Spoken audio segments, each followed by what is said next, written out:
మిత్రులందరికీ నమస్కారం. Social security pensions, సామాజిక భద్రత పెన్షన్లు పొందుతున్నటువంటి వారికి రాష్ట్ర ప్రభుత్వం ఒక శుభవార్తను అందించింది. ఏమిటి ఆ శుభవార్త? ఈ పెన్షన్ పొందుతున్నటువంటి వారికి ఎలాంటి ఉపయోగం కలుగుతుంది అన్న వివరాలను ఈరోజు మీకు ఈ వీడియో ద్వారా అందిస్తాను. ఆంధ్రప్రదేశ్ రాష్ట్ర ప్రభుత్వము ఈ సోషల్ సెక్యూరిటీ పెన్షన్లలో భాగంగా ఎన్టీఆర్ భరోసా పథకంలో ఇక్కడ సామాజిక భద్రతా పెన్షన్లను 4,000, ఆ తర్వాత 6,000, ఆ తర్వాత 10,000, ఆ తర్వాత 15,000 ఈ విధంగా కేటగిరీల వారీగా పేదలకు ప్రతి నెల పెన్షన్లను పంపిణీ చేయడం అనేది జరుగుతుంది. అయితే ఈ పెన్షన్ల పంపిణీలో కొన్ని సవరణలు తీసుకురావడం అనేది జరిగింది.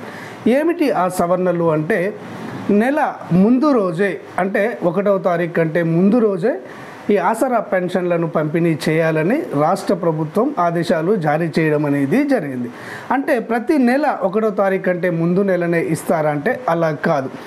ఇక్కడ 1వ తారీఖు సెలవు రోజు అయితే మాత్రము దానికంటే ముందు రోజే ఈ పెన్షన్లను పంపిణీ చేయాలని ప్రభుత్వం ఈ సర్క్యులర్ను తీసుకురావడం అనేది జరిగింది.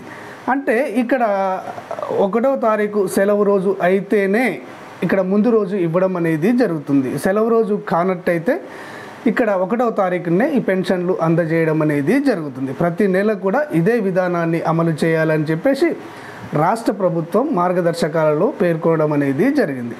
అంతేకాకుండా ఇక్కడ 1వ తారీఖు సెలవు రోజు అయితే దానికంటే ముందు రోజే 100% ఇంటింటికి వెళ్ళి ఈ పెన్షన్లను డిస్ట్రిబ్యూట్ చేయాలని అధికారులకు మార్గదర్శకాలు జారీ చేయడం అనేది జరిగింది.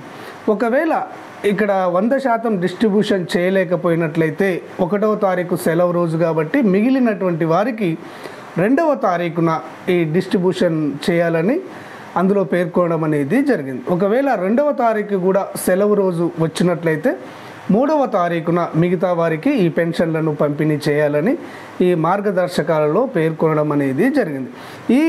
ఈ విధానాన్ని అన్ని జిల్లాల్లో అమలు చేయాలని జిల్లా కలెక్టర్లకు రాష్ట్ర ప్రభుత్వం ఆదేశాలు జారీ చేయడం అనేది జరిగింది.